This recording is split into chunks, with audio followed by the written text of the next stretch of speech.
성령 강림 주일입니다. 저희들이 부활의 기쁨을 누리면서 기쁨의 50일 오늘까지 달려왔습니다. 연초부터 우리 교회는 성령에 대해서 많이 또 말씀을 전하고 또 그렇게 성령의 임재를 사모하며 여기까지 왔습니다. 5월은 가정의 달입니다. 이 자연을 보면 그 어느 때보다도 가장 실록이 푸르른 생기왕성한 정말 그런 아름다운 자연의 모습을 볼 수 있습니다. 여러분 가정은 어떻습니까? 행복하고 실록이 푸르고 성령 충만하십니까? 네. 오늘 예배 가운데 오늘 성령 강림 주일이니까 나름 개인적으로 하나님 성령의 임재가 있게 하여 주시옵소서. 찬양 가운데, 말씀 가운데, 기도 가운데 성령님 저희 메마른 가슴에, 메마른 마음 가운데 임재하여 주시옵소서. 이렇게 기도하며 그런 마음으로 오늘 예배에 임하실 수 있기를 소망합니다. 오늘 믿음의 가장 고넬료에 대한 이야기를 하려고 합니다. 여러분, 가장이라고 하면 누구입니까? 우리나라 사람은 가장이라고 하면 가정 생계를 책임지는 누구죠? 아버지, 남편을 가장이라고 합니다. 그렇죠? 그러나 원래 이 가장이라는 것은 생계를 책임지는 분이 가장이기 때문에 요즘은 가만히 보면 아내가 돈을 더 잘 벌어요. 그래서 젊은 남자가 그럴 수 있죠, 그죠? 육아하고 그냥 아기 이렇게 보는 경우도 많아요. 정말 많이 봤어요. 아니 부인이 더 배로 버니까 그냥 직장 그냥 그만두고 그렇게 합니다. 그럼 그 가정의 가장이 누구예요? 아내죠. 맞죠? 또 어머니 아버지를 일찍 여의고 그냥 젊은 초등학생이 어린 동생들 돌봐서 소년 가장, 소녀 가장 이런 어린 가장으로 어린 나이에 그렇게 살아가는 친구들도 우리 주변에는 많습니다. 그렇죠?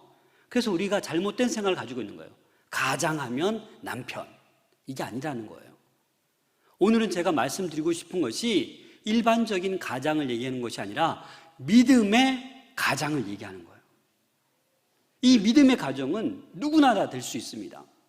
그 가정에 복음의 씨앗이 처음으로 뿌려져서 그 한 사람을 통하여 가족, 형제, 친족까지 다 복음이 전해진 그런 가정도 있습니다. 신방 때 보면 목사님, 제가 우리 친가 쪽으로는 다 예수를 믿어요. 근데 시댁 쪽으로는 제가 아직도 기도하고 있어요. 이런 분들 있잖아요. 그래서 여러분들이 어느 에 위치해 있든지 우리 여러분 한 사람 한 사람이 믿음의 가장이 될 수 있기를 소망합니다. 오늘 고넬료를 통해서 그러면 고넬료가 어떻게 믿음의 가장이 되었나? 그래서 고넬료 가정뿐만 아니라 친지들까지 또한 고넬료의 어떤 부하라든지 종들까지도 어떻게 성령 충만함을 그 임재를 경험하게 되었는지 그 내용을 오늘 본문 말씀을 통해서 살펴보고자 합니다. 여러분 오늘 10장 1절 말씀입니다. 같이 한번 읽어보겠습니다. 가이사랴에 고넬료라 하는 사람이 있으니 이달리아 부대라 하는 군대의 백부장이라. 지금 고넬료가 어떤 사람이라고요? 백부장이에요. 백부장. 이달리아라고 하면 이탈리아를 얘기하는 거죠. 그래서 이 고넬료는 그 로마의 백부장이에요. 백부장. 백부장이 뭡니까? 100명의 군사를 책임지는 그런 장교예요. 장교. 이 가이사랴에는 한 600여 명의 그런 파견된 군인들이 있었어요. 그래서 그 중에 100명을 담당하고 있는 사람이 바로 이 고넬료이었다라는 겁니다. 그런데 여러분 이 가이사랴, 이 황제 이름을 따서 로마 황제 이름을 따서 그 지역을 가이사랴라고 했습니다. 이 가이사랴의 위치는 지중해 연안에 있습니다. 여러분들이 예루살렘의 위치는 잘 아시죠? 예루살렘에서 서쪽으로 쭉 가다 보면 그 욥바라는 곳이 있어요. 욥바에서 위쪽으로 50km 정도 올라가면 이제 이 가이사랴라는 지역이 있습니다. 이 당시 이 가이사랴는 최고의 어떤 그런 그 바다를 접목하고 있는 그런 도시였습니다. 행정상 유대의 수도가 되었던, 로마가 통치하던 그 무렵에 수도가 되었던 곳이 바로 이 가이사랴입니다. 로마 총독부가 있었던 곳이 바로 이곳 가이사랴입니다. 그곳에 이 가이사랴가 있었는데, 또한 2절 말씀 같이 보겠습니다. 2절 말씀 같이 읽겠습니다. 그가 경건하여 온 집안과 더불어 하나님을 경외하며 백성을 많이 구제하고 하나님께 항상 기도하더니. 이 고넬료의 어떤 직분인지 배경을 이야기한 다음에 지금 어떤 얘기를 하고 있습니까? 경건한 사람이다. 혼자 경건한 게 아니라 온 집안과 더불어 경건한 사람이다. 그리고 이 경건한 사람에 대해서 이야기하면서 세 가지를 언급하고 있습니다. 여러분, 사실 그 당시 백부장이라고 하면 어떻습니까? 되게 포악하고 되게 잔인하고 인정사정 없이 탈취하고 착취하는 그러한 위치에 있는 사람이었어요. 그래서 유대인들 핍박하고 그러던 사람이었는데 이 고넬료만큼은 그렇지 않았다라는 거예요. 아마도 가이사랴에서 유대인들이 예배 드릴 때 이렇게 같이 참여하고 완전하게 개종하지 않았지만 하나님을 알고 신앙이 자라고 있었고 기도하고 있었다라는 겁니다. 그래서 이 고넬료를 일컬어서 경건한 사람이다. 혼자 경건한 것이 아니라 온 집안과 더불어 경건하다. 그래서 7절 말씀에 보면 고넬료가 집안 하인들과 부하 가운데 어떤 사람을 불렀어요? 경건한 사람을 불렀어요. 부하 가운데도 이 고넬료를 통해서 경건한 사람이 있었다라는 겁니다. 여러분, 경건이 무엇입니까? 우리가 너무나도 많이 듣잖아요. 경건이 무엇입니까? 네, 경건이 여러 가지 의미가 있지만 하나님 뜻에 어긋나지 않으려는 마음, 다시 말해서 하나님의 뜻과 내 뜻이 일치될 때, 예수님의 마음과 내 마음이 일치될 때 그게 바로 뭐예요? 경건이에요. 내 육신의 생각대로 살아가는 것이 아니라 성령이 나를 지배하여서 성령의 생각대로 살아가게 하는 것, 그게 경건입니다. 그런데 오늘날 우리에게는 이 경건의 모양이 너무나도 없어요. 교회에서는 그래도 찬양하고 기도하니까 경건한 것 같은데 세상에 나가면 똑같이 소리 지르고 똑같이 경쟁하고 똑같이 치고받고 그런 경건의 능력도 없고 모양도 없이 살아가고 있지는 않습니까? 장로의 신학대학교 학훈이 뭔지 혹시 아십니까? 경건과 학문이에요. 신학생들이 열심히 공부하죠. 학문 중요하죠.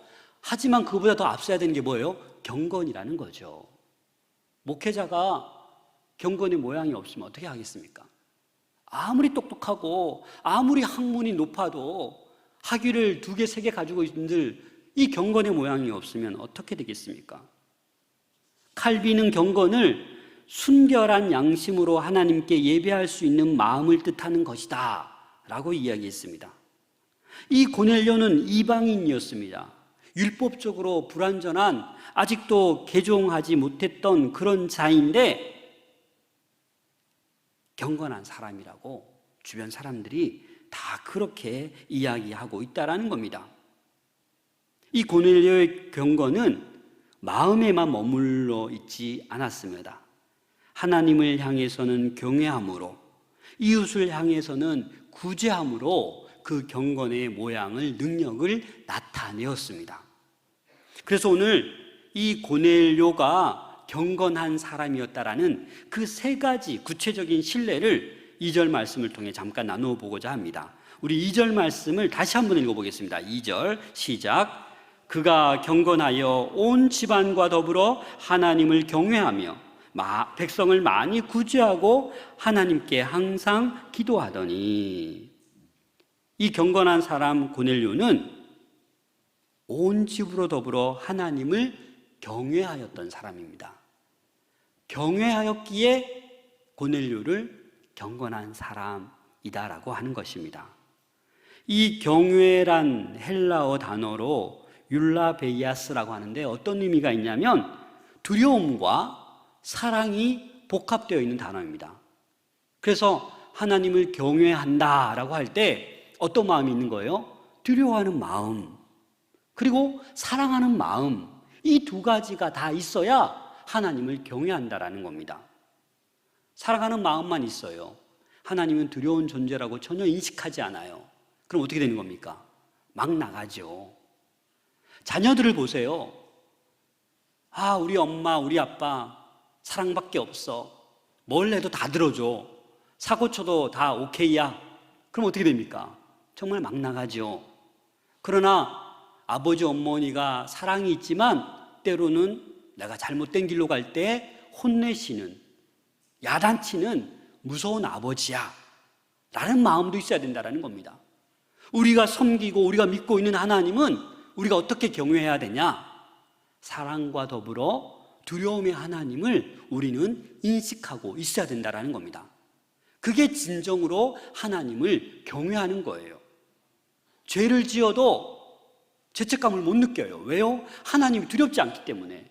그건 진정한 경외가 아니다라는 겁니다. 그래서 여러분, 경건한 신앙생활 하기 위해서 하나님을 경외할 수 있기를 부탁드립니다. 두려움의 마음, 사랑의 마음이 함께 있어야 된다라는 겁니다. 지금 고넬료는 경건한 사람이었고 아내와 자녀들을 포함해서 집안에 일하는 하인들까지 함께 이 하나님을 경외하고 경건의 삶을 살아가고 있었던 것입니다. 누가복음 7장에도 보면 이 고넬료와 유사한 백부장이 언급됩니다. 가나안의 백부장. 하나님을 경외하는 삶을 살았고 예수님께 믿음에 대해서 칭찬도 받았던 가버나움의 백부장.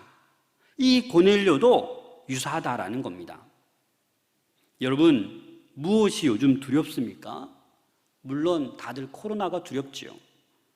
또 어떤 분들은 갑자기 병이 발견되어서 많이 약해지고 두려운 가운데 있기도 합니다.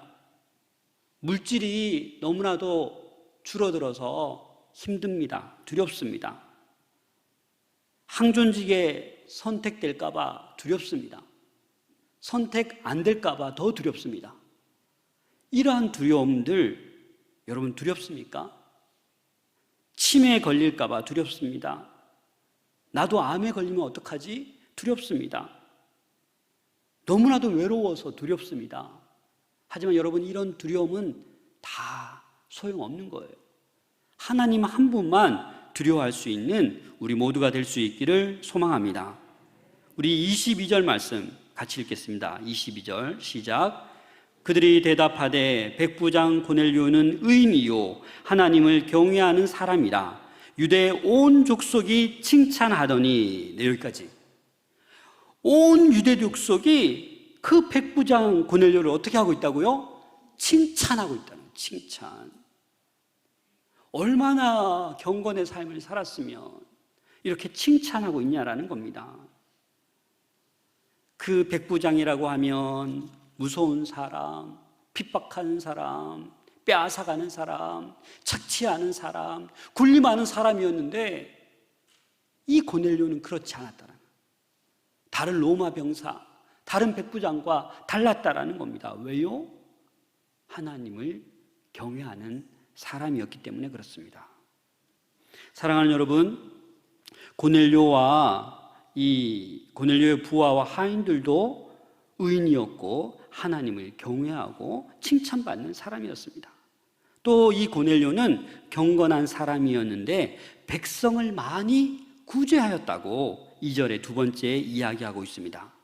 그냥 구제한 게 아니에요. 한번 내가 씀씀이로 한번 내 구제해보자 이게 아니라 이 고넬료는 백성을 많이 구제했다라고 합니다. 여러분, 이 위치가 그렇게 구제할 위치가 아니거든요. 빼앗고 착취하고 괴롭히고 그게 일반적인 백부장의 할 일인데 지금 고넬료는 예외적으로 어려운 사람들을 돕고 구제하고 있다라고 말씀하고 있습니다. 세번역으로 보니까 이 구제를 자선을 많이 베풀다, 긍휼의 마음으로 어려운 사람들 그냥 지나치지 않고 베풀고 도와주었다라는 겁니다.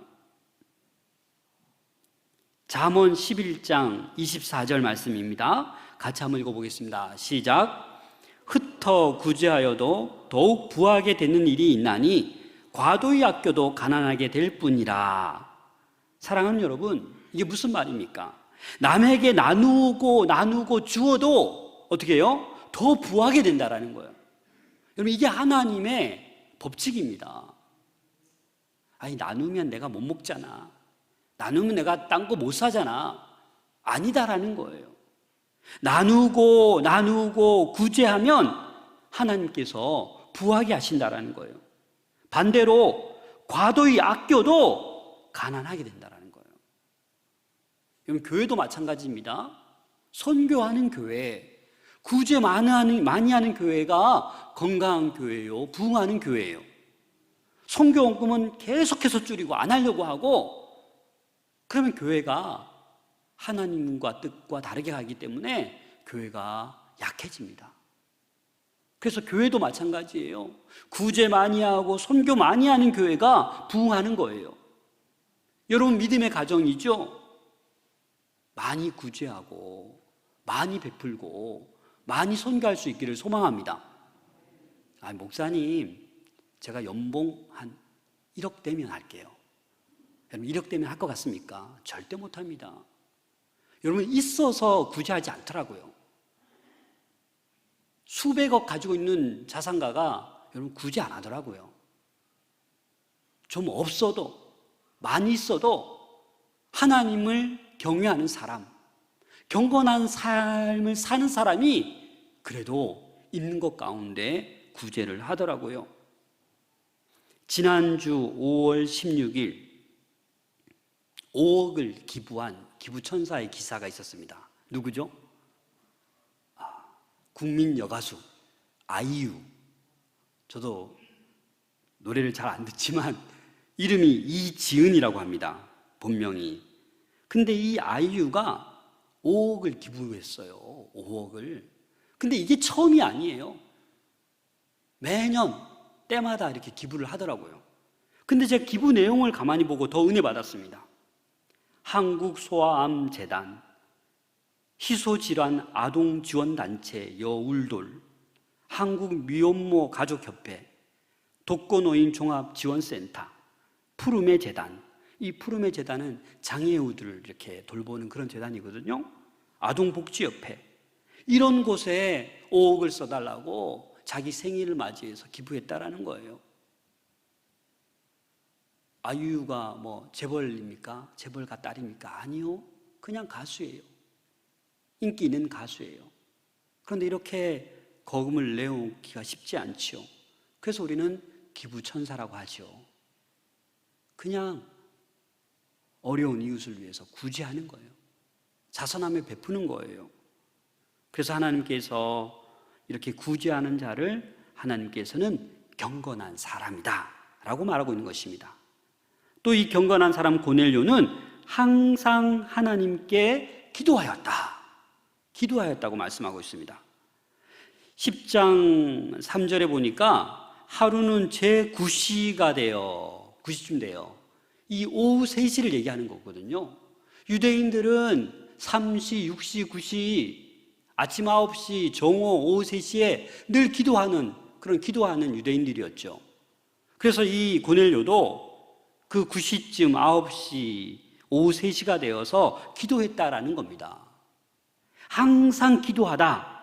이것은 어떤 의미가 있냐면 모든이라는 의미예요. 다시 말해서 매일매일 기도했다라는 겁니다. 매일매일 기도했다라는 의미도 있지만 삶의 일의 모든 상황에서 기도했다라는 거예요. 매일매일 모든 상황에서 항상 기도한 고넬료였다. 여러분 항상 기도하고 계시죠? 금요밤 기도회 때 이 기도에 대해서 제가 말씀 전했는데 항상 기도하셔야 됩니다, 여러분. 그래야 경건한 사람이에요. 언제나 모든 상황에서 기뻐도 기도하고 슬퍼도 기도하고 화가 나도 기도하고 짜증나도 기도하고 외로워도 기도하고 아파도 기도하고 고통스러워도 기도하고 어떠한 상황에 있든지 간에 하나님께 기도할 때 그 사람이 경건한 사람입니다. 기분 좋을 때만, 잘 될 때만 하나님 내 기도 들어주셨구나 기도하는 것이 아니라 하나님께서 이 길을 막으시는구나, 내가 뭐 잘못했나 보다, 나를 혼내시는구나, 나에게 시험을 주시는구나, 나에게 고난을 주시는구나, 믿음의 역경을 주시는구나, 환난을 주시는구나, 그럴 때에도 어떻게 하라고요? 기도해야 된다는 겁니다. 우리 마산동부교회 모든 권속들은 모든 상황에서도 하나님께 기도할 수 있는 경건한 주의 권속들 될 수 있기를 소망합니다. 그래서 이 고넬료가 가만히 보니까 4절 말씀을 같이 한번 읽어보겠습니다. 10장 4절입니다. 시작. 고넬료가 주목하여 보고 두려워 이르되 주여 무슨 일이니까? 천사가 이르되 내 기도와 구제가 하나님 앞에 상달되어 기억하신 바가 되었으니. 이렇게 경건한 고넬료가 구제하고 항상 기도했더니 어떻게 됐어요? 하나님께 상달되었다. 이 상달되었다라는 것은 번제를 드리면 그 번제의 어떤 향기로운 냄새가 하나님께 올라가는 것처럼 이 고넬료의 그 기도와 구제가 하나님께 올라갔다라는 거예요. 하나님께서 그것을 보고 들으셨다라는 겁니다. 이것이 바로 고넬료의 그 믿음의 가장의 모습, 경건한 자의 모습이다라는 겁니다. 하나님께서는 진실한 기도, 선행을 기억하시는 분이십니다. 저와 여러분들이 어떻게 기도하는지, 어떻게 선행을 하는지 우리 하나님은 다 기억하십니다. 정말 어려운 문제가 닥쳤는데도 기도 안 하고 있어요. 하나님 다 아십니다. 어려운 일이 있어도 어려운 일이 없어도 늘 항상 기도할 수 있는 우리가 될 수 있기를 소망합니다.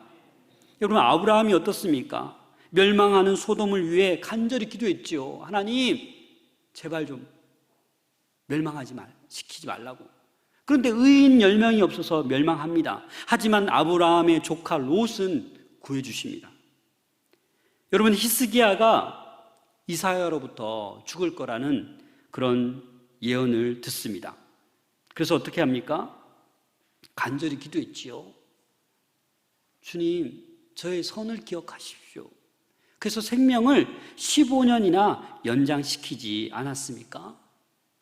여러분 어떠한 상황 속에서도 간절히 기도하면 하나님께서 응답하십니다. 그래서 고넬료는 지금 항상 기도하는 거예요. 항상. 그래서 어떻게 합니까? 하나님과 올바른 관계를 유지하는 거예요. 여러분 하나님과 관계가 좀 멀어졌습니까? 이유가 뭐예요? 기도하지 않아서 그런 겁니다. 대화하지 않는데 어떻게 하나님과 나의 관계가 올바로 정립될 수 있겠습니까? 고넬료처럼 항상 기도할 때 하나님과 나와의 바른 관계가 유지되는 것입니다. 또한 구제를 할 때, 선행을 할 때 이웃과 올바른 관계를 유지할 수 있다라는 겁니다.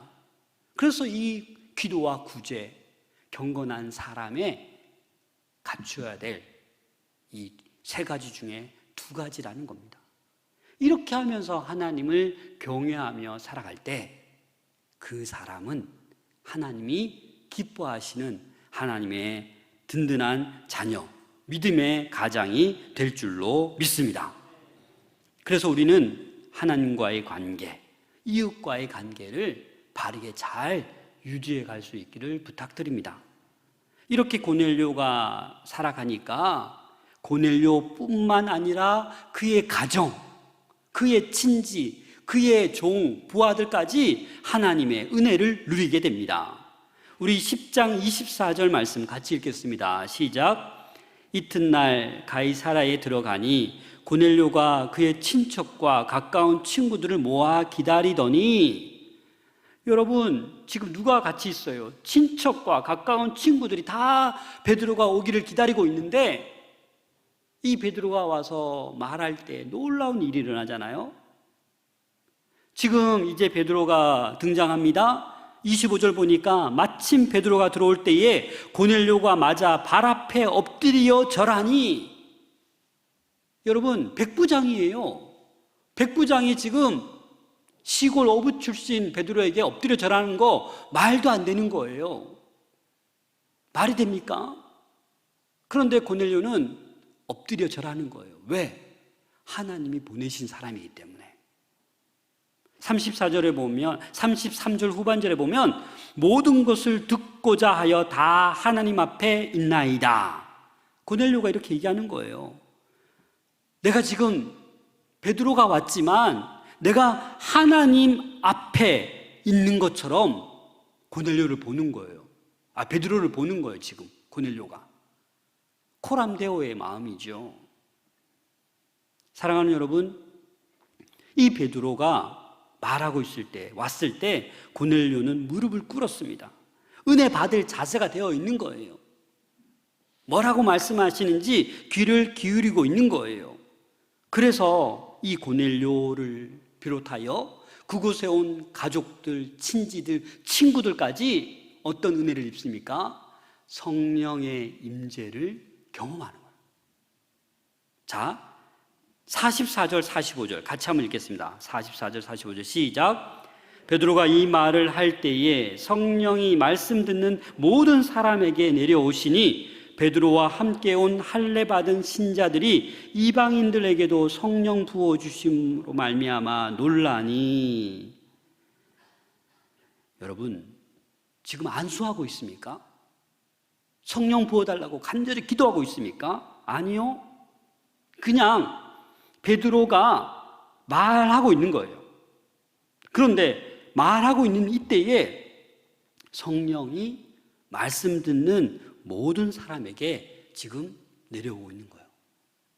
임재하고 있는 거예요. 초대교회의 마가의 다락방에 강한 바람 불의 혀처럼 임했던 성령이 여기에서는 말씀 가운데 모두에게 임한다는 거예요. 여러분 지금 조용히 성령의 임재를 느껴보시겠어요? 말씀 가운데도 우리가 집중하면 성령이 우리를 만져주십니다. 주의 말씀을 깨닫게 하시고 회개케 하시고 결단케 하시는 것이 성령이십니다. 그런데 옆에 있던 이방인들이 뭐라고 합니까? 놀라는 거예요. 아니 이런 일이? 지금 안수하지도 안 했는데, 성령 달라고 기도하지도 않았는데, 할례 받지 않은 이자들에게 지금 성령이 부어주시네.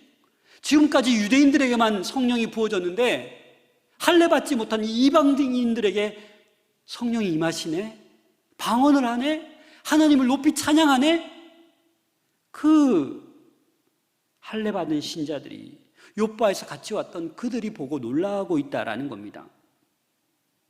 47절 말씀 보니까 이에 베드로가 이르되 이 사람들이 우리와 같이 성령을 받았으니 누가 능히 물로 세례 베품을 금하리요 하고. 베드로는 안 거예요. 고넬료와 그 가족, 친지, 그 모든 그 자리에 있는 모든 사람에게 성령이 임한 그 사실을 알고 있는 것입니다. 사랑하는 여러분, 이렇게 성령이 임해야 가정이 평안합니다. 시기도 질투도 사라집니다. 미움도 갈등도 증오도 다툼도 다 해결될 줄로 믿습니다. 그런데 우리가 성령을 간구하면서도 임재가 안 되는 거예요.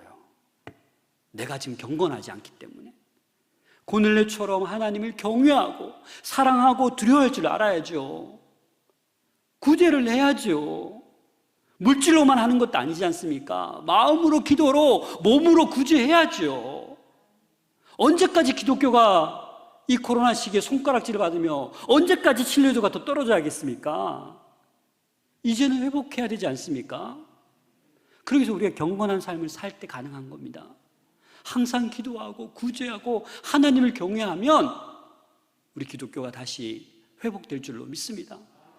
우리 마산 동부교회가 그런 회복되는 그런 교회가 되어야 되지 않겠습니까? 여러분, 가정의 달 이제 얼마 남지 않았습니다. 고넬료처럼 모든 사람에게 칭찬받는 우리 모든 가정 될 수 있기를 소망합니다. 하나님께서 기억한 바 되신 우리 모든 가정 될 수 있기를 소망합니다. 그래서 고넬료처럼 날마다 기도에 힘쓰고 구제의 사랑을 실천한다면 주변 사람들에게도 영향을 끼치게 될 것입니다. 생각지도 않았던 사람이 예수를 믿겠노라고 모여들 것입니다. 생각지도 않았던 가정이 다 회복되고 치유받게 될 것입니다. 세상 사람들이 다시 교회를 향해 시선을 두고 관심을 갖게 될 것입니다. 그런 우리 마산 동부교회가 되기를 소망합니다. 마지막으로 박영희 시인의 접기로 한다 시를 잠깐 읽어드리겠습니다. 요즘 아내가 하는 걸 보면 섭섭하기도 하고 괘씸하기도 하지만 접기로 한다. 저 아닙니다. 박영희 시인이 쓴 시예요. 지폐도 반으로 접어야 호주머니에 넣기 편하고 다 쓴 편지도 접어야 봉투 속에 들어가 전해지듯 두 눈 딱 감기로 한다. 하찮은 종이 한 장일지라도 접어야 냇물에 띄울 수 있고 두 번을 접고도 두 번을 접어야 종이 비행기는 날지 않던가. 살다 보면 이슬비도 장대비도 한순간 햇살에 배겨나지 못하는 우산 접듯 반만 접기로 한다. 반의 반만 접어보기로 한다. 나는 새도 날개를 접어야 둥지에 들지 않던가. 사랑하는 여러분, 뭐든지 반만 접으면 됩니다. 접으면 더불어 잘 살 수 있습니다. 배우자와도 자식들과도 이웃과도 동료들과도 직장 동료들과도 성도들과도 접으십시오. 반만 접으십시오. 그래야 우리는 경건한 삶을 살 수 있습니다. 기도하겠습니다.